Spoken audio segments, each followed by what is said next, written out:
嚟到旺角咧，其實你喺唔同嘅地方咧都會見到一啲塗鴉，即係 graffiti。今日亦都成為咗3份主要免費報章嘅頭版新聞。可想而知咧，後生仔、年輕人咧其實係相當之關注嘅。咁其實 graffiti 呢種文化咧，你就冇得監管嘅。好多人話好可惜，不如喺18區或者喺一啲大嘅牆壁啦，留翻啲地方可以俾人哋專係畫呢一個塗鴉 graffiti。咁但係真正嘅 graffiti artist 咧係唔會咁聽話嘅。你越係整埲牆去咧，佢係越係唔會去畫嘅啫。咁點樣解困咧？明明呢個今次嘅法國塗鴉大師啊 Invader 畫咗咁多嘅靚嘢，砌咗咁多嘅靚瓷磚俾人剷走晒，好可惜啦！真係啊，文化藝術界都覺得哇嘥嘢喎，嘥料喎，可以點做咧咁？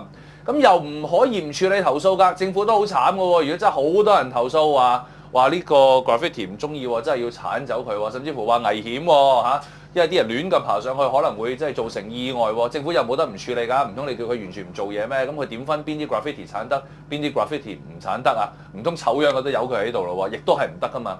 解決方法咧就係用時間嚟換取咧就多啲做嘢嘅空間。點樣做法咧？其實都唔係好難嘅啫。政府咧，但凡要處理牆上塗鴉嘅話咧，就另定指引，就係比其他嘅即係情況咧，然後多4個禮拜咧先去處理。就用呢1個月嘅時間咧，就擺上網，影張相擺上網啊，然之後等多啲人知，多啲人睇，好似做一個公共空間 graffiti 網上展覽會咁。咁就算他朝真係要拆咧，都多啲人知，多啲人走去睇啊嘛。